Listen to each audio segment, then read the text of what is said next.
Lukas pasal 6. Murid-murid memetik gandum pada hari Sabat. Pada suatu hari Sabat ketika Yesus berjalan di ladang gandum, murid-muridnya memetik bulir gandum dan memakannya, sementara mereka menghisarnya dengan tangannya. Tetapi beberapa orang Farisi berkata, "Mengapa kamu berbuat sesuatu yang tidak diperbolehkan pada hari Sabat?" Lalu Yesus menjawab mereka, "Tidakkah kamu baca apa yang dilakukan oleh Daud ketika ia dan mereka yang mengikutinya lapar? Bagaimana ia masuk ke dalam rumah Allah dan mengambil roti sajian, lalu memakannya dan memberikannya kepada pengikut-pengikutnya. Padahal roti itu tidak boleh dimakan kecuali oleh imam-imam." Kata Yesus lagi kepada mereka, "Anak manusia adalah Tuhan atas hari Sabat." Yesus menyembuhkan orang pada hari Sabat. Pada suatu hari Sabat lain, Yesus masuk ke rumah ibadat lalu mengajar. Di situ ada seorang yang mati tangan kanannya. Ahli-ahli Taurat dan orang-orang Farisi mengamat-amati Yesus. Kalau ia menyembuhkan orang pada hari Sabat, supaya mereka dapat alasan untuk mempersalahkan dia. Tetapi ia mengetahui pikiran mereka, lalu berkata kepada orang yang mati tangannya itu, "Bangunlah dan berdirilah di tengah." Maka bangunlah orang itu dan berdiri. Lalu Yesus berkata kepada mereka, "Aku bertanya kepada kamu, manakah yang diperbolehkan pada hari Sabat? Berbuat baik atau berbuat jahat? Menyelamatkan nyawa orang atau membinasakannya?" Sesudah itu ia memandang keliling kepada mereka semua, lalu berkata kepada orang sakit itu, "Ulurkanlah tanganmu." Orang itu berbuat demikian, dan sembuhlah tangannya. Maka meluaplah amarah mereka, lalu mereka berunding apakah yang akan mereka lakukan terhadap Yesus. Yesus memanggil ke-12 rasul. Pada waktu itu pergilah Yesus ke bukit untuk berdoa, dan semalam-malaman ia berdoa kepada Allah. Ketika hari siang ia memanggil murid-muridnya kepadanya, lalu memilih dari antara mereka 12 orang yang disebutnya rasul. Simon yang juga diberinya nama Petrus, dan Andreas saudara Simon Yakobus, dan Yohanes, Filipus dan Bartolomeus, Matius dan Thomas, Yakobus anak Alfeus, dan Simon yang disebut orang Zelot, Yudas anak Yakobus, dan Yudas Iskariot yang kemudian menjadi pengkhianat. Yesus mengajar dan menyembuhkan banyak orang. Lalu ia turun dengan mereka dan berhenti pada suatu tempat yang datar. Di situ berkumpul sejumlah besar dari murid-muridnya dan banyak orang lain yang datang dari seluruh Yudea dan dari Yerusalem dan dari daerah pantai Tirus dan Sidon. Mereka datang untuk mendengarkan dia dan untuk disembuhkan dari penyakit mereka. Juga mereka yang dirasuk oleh roh-roh jahat beroleh kesembuhan. Dan semua orang banyak itu berusaha menjamah dia, karena ada kuasa yang keluar daripadanya, dan semua orang itu disembuhkannya. Ucapan bahagia dan peringatan. Lalu Yesus memandang murid-muridnya dan berkata, "Berbahagialah hai kamu yang miskin, karena kamulah yang empunya kerajaan Allah. Berbahagialah hai kamu yang sekarang ini lapar, karena kamu akan dipuaskan. Berbahagialah hai kamu yang sekarang ini menangis, karena kamu akan tertawa. Berbahagialah kamu jika karena Anak Manusia orang membenci kamu, dan jika mereka mengucilkan kamu dan mencela kamu, serta menolak namamu sebagai sesuatu yang jahat. Bersukacitalah pada waktu itu dan bergembiralah, sebab sesungguhnya upahmu besar di surga. Karena secara demikian juga nenek moyang mereka telah memperlakukan para nabi.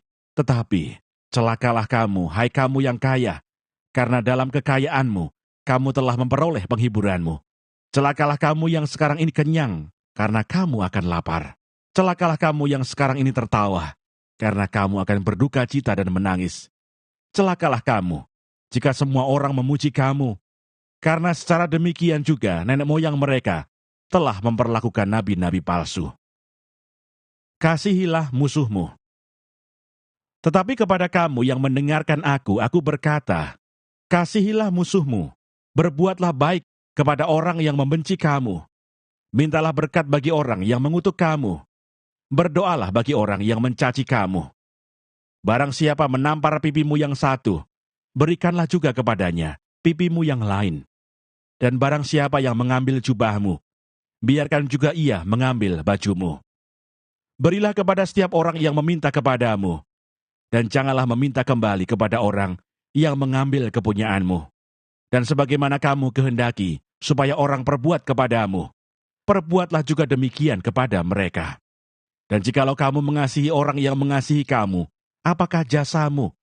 Karena orang-orang berdosa pun mengasihi juga orang-orang yang mengasihi mereka.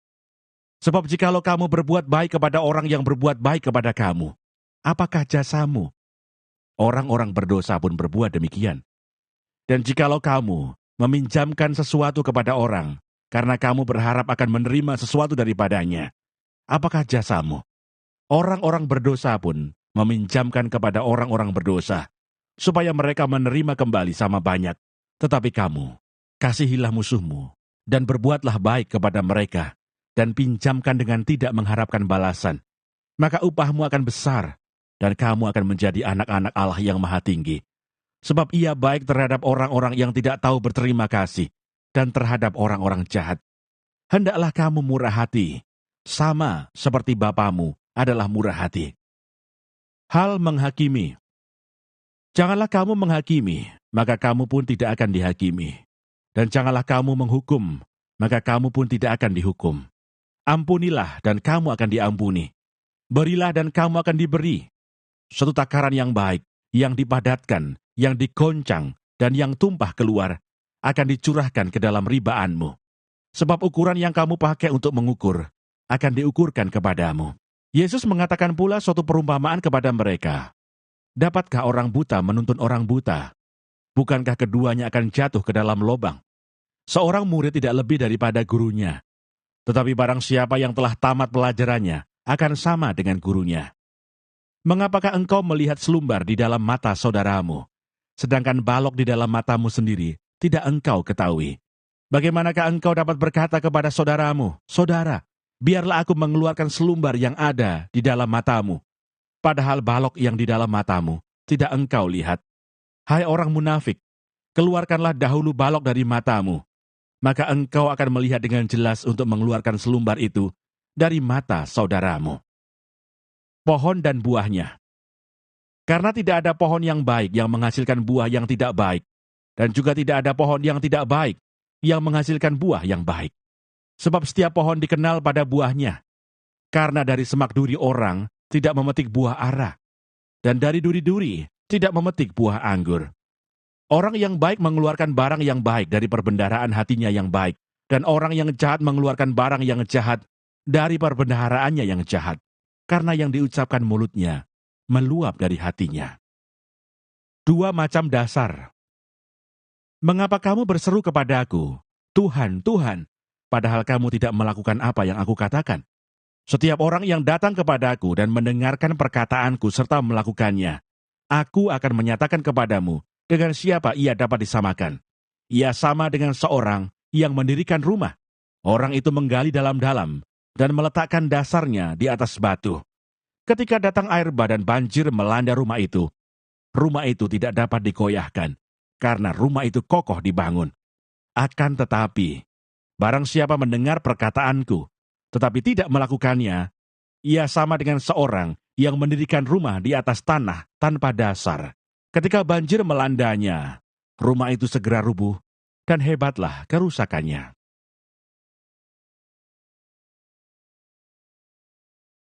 Lukas pasal 7. Yesus menyembuhkan hamba seorang perwira di Kapernaum. Setelah Yesus selesai berbicara di depan orang banyak, masuklah ia ke Kapernaum. Di situ ada seorang perwira yang mempunyai seorang hamba yang sangat dihargainya. Hamba itu sedang sakit keras dan hampir mati.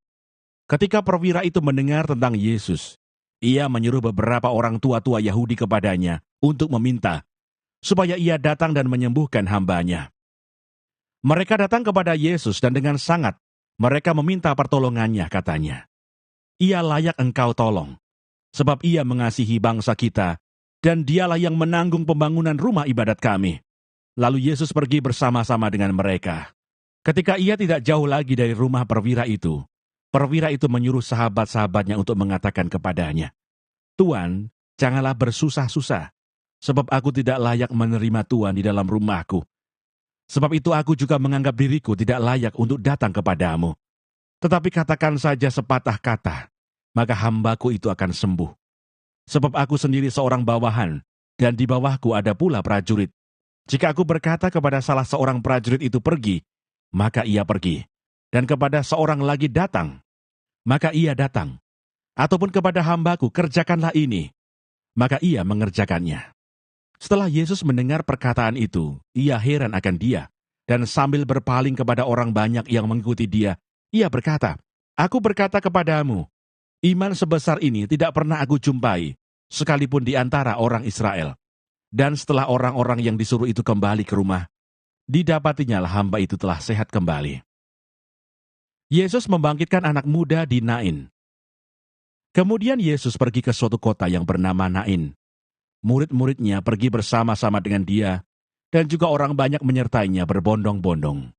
Setelah ia dekat pintu gerbang kota, ada orang mati diusung keluar, anak laki-laki, anak tunggal ibunya yang sudah janda, dan banyak orang dari kota itu menyertai janda itu.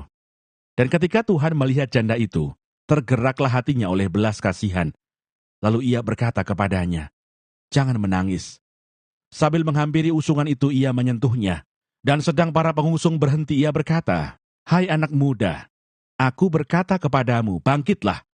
Maka bangunlah orang itu, dan duduk dan mulai berkata-kata. Dan Yesus menyerahkannya kepada ibunya. Semua orang itu ketakutan, dan mereka memuliakan Allah sambil berkata, "Seorang nabi besar telah muncul di tengah-tengah kita, dan Allah telah melawat umat-Nya." Maka tersiarlah kabar tentang Yesus di seluruh Yudea dan di seluruh daerah sekitarnya. Yesus dan Yohanes Pembaptis. Ketika Yohanes mendapat kabar tentang segala peristiwa itu dari murid-muridnya, ia memanggil 2 orang dari antaranya dan menyuruh mereka bertanya kepada Tuhan, "Engkaukah yang akan datang itu? Atau haruskah kami menantikan seorang lain?" Ketika kedua orang itu sampai kepada Yesus, mereka berkata, "Yohanes Pembaptis menyuruh kami bertanya kepadamu, engkaukah yang akan datang itu? Atau haruskah kami menantikan seorang lain?"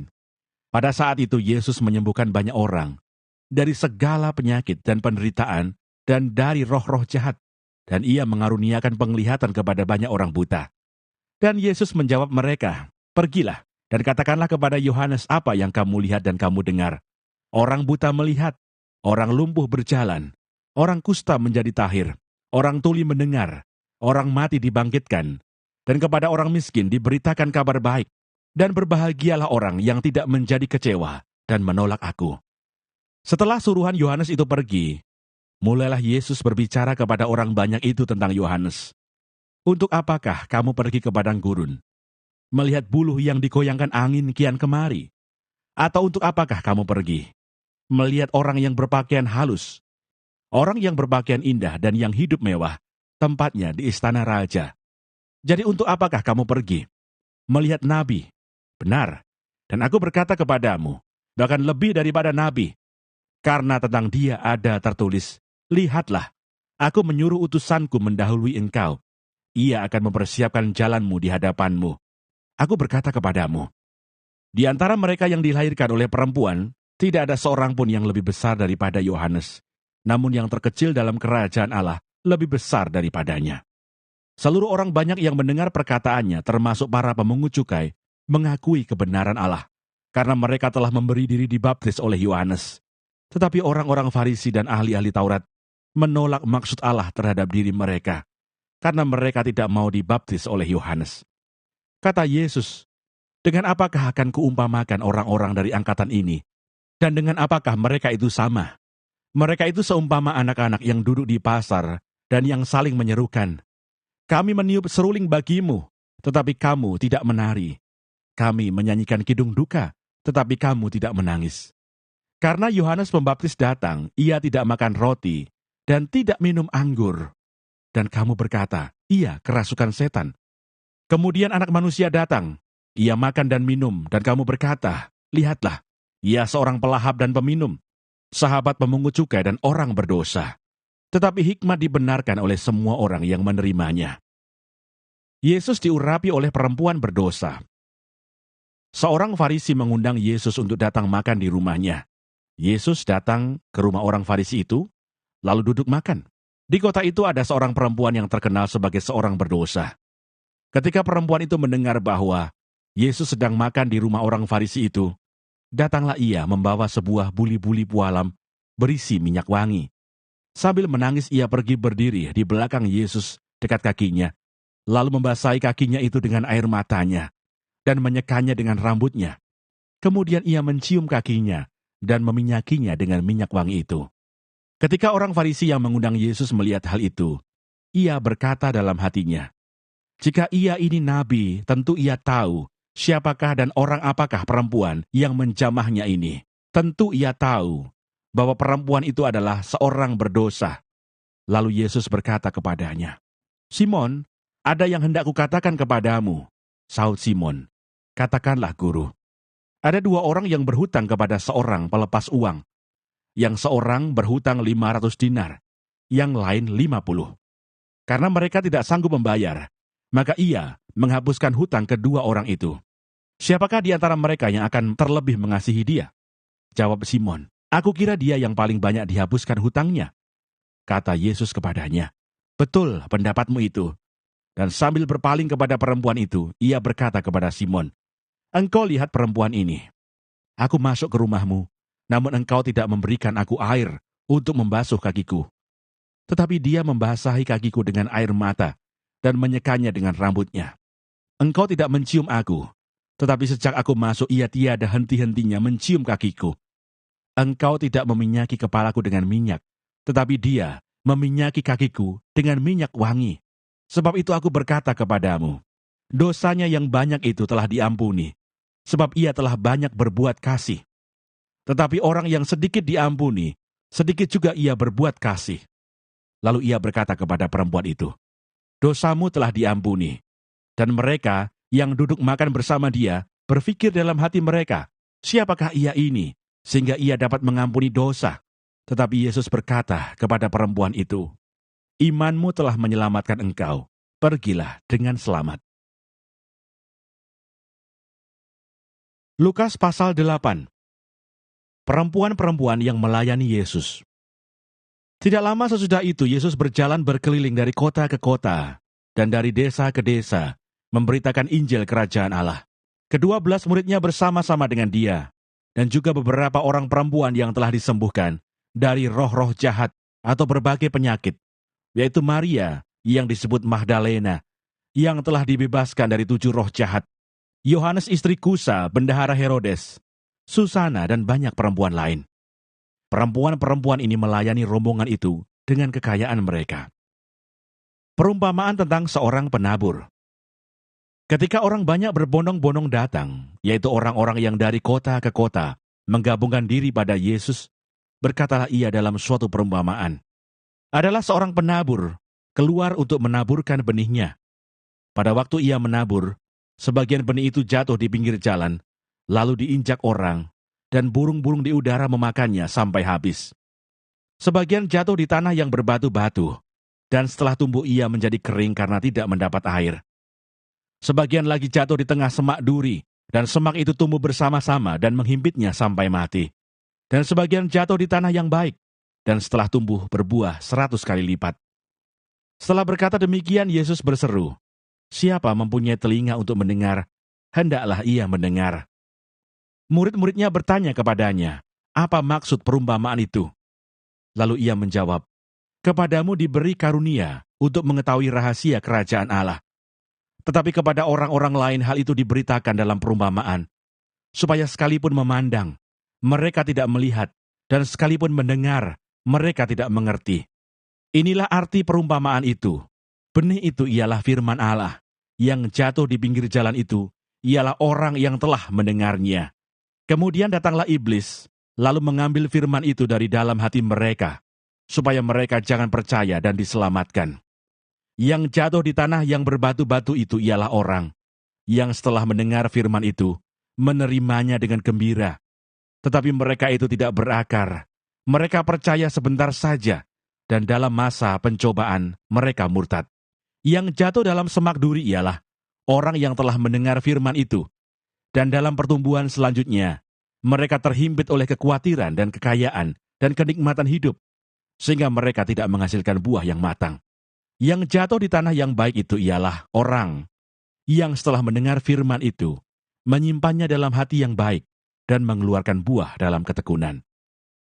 Perumpamaan tentang pelita. Tidak ada orang yang menyalakan pelita lalu menutupinya dengan tempayan, atau menempatkannya di bawah tempat tidur. Tetapi ia menempatkannya di atas kaki Dian, supaya semua orang yang masuk ke dalam rumah dapat melihat cahayanya. Sebab tidak ada sesuatu yang tersembunyi yang tidak akan dinyatakan, dan tidak ada sesuatu yang rahasia yang tidak akan diketahui dan diumumkan. Karena itu perhatikanlah cara kamu mendengar. Karena siapa yang mempunyai, kepadanya akan diberi, tetapi siapa yang tidak mempunyai, daripadanya akan diambil juga apa yang ia anggap ada padanya. Yesus dan sanak saudaranya. Ibu dan saudara-saudara Yesus datang kepadanya, tetapi mereka tidak dapat mencapai dia karena orang banyak. Orang memberitahukan kepadanya, "Ibumu dan saudara-saudaramu ada di luar dan ingin bertemu dengan engkau." Tetapi ia menjawab mereka, "Ibuku dan saudara-saudaraku ialah mereka yang mendengarkan firman Allah dan melakukannya." Angin ribut diredakan. Pada suatu hari, Yesus naik ke dalam perahu bersama-sama dengan murid-muridnya, dan ia berkata kepada mereka, "Marilah kita bertolak ke seberang danau." Lalu bertolaklah mereka. Dan ketika mereka sedang berlayar, Yesus tertidur. Sekonyong-konyong turunlah taufan ke danau, sehingga perahu itu kemasukan air, dan mereka berada dalam bahaya. Maka datanglah murid-muridnya membangunkan dia, katanya, "Guru, guru, kita binasa." Ia pun bangun, lalu menghardik angin dan air yang mengamuk itu. Dan angin dan air itu pun reda, dan danau itu menjadi teduh. Lalu katanya kepada mereka, "Di manakah kepercayaanmu?" Maka takutlah mereka dan heran. Lalu berkata seorang kepada yang lain, "Siapa gerangan orang ini, sehingga ia memberi perintah kepada angin dan air, dan mereka taat kepadanya?" Yesus mengusir roh jahat dari orang Gerasa. Lalu mendaratlah Yesus dan murid-muridnya di tanah orang Gerasa yang terletak di seberang Galilea. Setelah Yesus naik ke darat, datanglah seorang laki-laki dari kota itu menemui dia. Orang itu dirasuki oleh setan-setan, dan sudah lama ia tidak berpakaian, dan tidak tinggal dalam rumah, tetapi dalam pekuburan. Ketika ia melihat Yesus, ia berteriak, lalu tersungkur di hadapannya, dan berkata dengan suara keras, "Apa urusanmu dengan aku, hai Yesus, Anak Allah yang Maha Tinggi? Aku memohon kepadamu, supaya engkau jangan menyiksa aku." Ia berkata demikian sebab Yesus memerintahkan roh jahat itu keluar dari orang itu, karena sering roh itu menyeret-nyeret dia. Maka untuk menjaganya, ia dirantai dan dibelenggu. Tetapi ia memutuskan segala pengikat itu, dan ia dihalau oleh setan itu ke tempat-tempat yang sunyi. Dan Yesus bertanya kepadanya, "Siapakah namamu?" Jawabnya, "Legion," karena ia kerasukan banyak setan. Lalu setan-setan itu memohon kepada Yesus, supaya ia jangan memerintahkan mereka masuk ke dalam jurang maut. Adalah di sana, sejumlah besar babi sedang mencari makan di lereng gunung. Lalu setan-setan itu meminta kepada Yesus, supaya ia memperkenankan mereka memasuki babi-babi itu. Yesus mengabulkan permintaan mereka. Lalu keluarlah setan-setan itu dari orang itu, dan memasuki babi-babi itu. Kawanan babi itu terjun dari tepi jurang ke dalam danau, lalu mati lemas. Setelah penjaga-penjaga babi itu melihat apa yang telah terjadi, mereka lari, lalu menceritakan hal itu di kota dan di kampung-kampung sekitarnya. Dan keluarlah orang-orang untuk melihat apa yang telah terjadi. Mereka datang kepada Yesus, dan mereka menjumpai orang yang telah ditinggalkan setan-setan itu duduk di kaki Yesus. Ia telah berpakaian dan sudah waras, maka takutlah mereka. Orang-orang yang telah melihat sendiri hal itu memberitahukan kepada mereka bagaimana orang yang dirasuk setan itu telah diselamatkan. Lalu seluruh penduduk daerah Gerasa meminta kepada Yesus supaya ia meninggalkan mereka, sebab mereka sangat ketakutan. Maka naiklah ia ke dalam perahu, lalu berlayar kembali. Dan orang yang telah ditinggalkan setan-setan itu meminta supaya ia diperkenankan menyertainya. Tetapi Yesus menyuruh dia pergi, katanya, "Pulanglah ke rumahmu, dan ceritakanlah segala sesuatu yang telah diperbuat Allah atasmu." Orang itu pun pergi mengelilingi seluruh kota, dan memberitahukan segala apa yang telah diperbuat Yesus atas dirinya. Yesus membangkitkan anak Yairus dan menyembuhkan seorang perempuan yang sakit pendarahan. Ketika Yesus kembali, orang banyak menyambut dia, sebab mereka semua menanti-nantikan dia. Maka datanglah seorang yang bernama Yairus. Ia adalah kepala rumah ibadat. Sambil tersungkur di depan kaki Yesus, Ia memohon kepadanya supaya Yesus datang ke rumahnya. Karena anaknya perempuan yang satu-satunya, yang berumur kira-kira 12 tahun, hampir mati. Dalam perjalanan ke situ, Yesus didesak-desak orang banyak. Adalah seorang perempuan yang sudah 12 tahun menderita pendarahan dan yang tidak berhasil disembuhkan oleh siapapun. Ia maju mendekati Yesus dari belakang dan menjamah jumbai jubahnya. Dan seketika itu juga berhentilah pendarahannya. Lalu kata Yesus, "Siapa yang menjamah aku?" Dan karena tidak ada yang mengakuinya, berkatalah Petrus, "Guru, orang banyak mengerumuni dan mendesak engkau." Tetapi Yesus berkata, "Ada seorang yang menjamah aku, sebab aku merasa ada kuasa keluar dari diriku." Ketika perempuan itu melihat bahwa perbuatannya itu ketahuan, ia datang dengan gemetar, tersungkur di depannya, dan menceritakan kepada orang banyak apa sebabnya ia menjamah dia, dan bahwa ia seketika itu juga menjadi sembuh.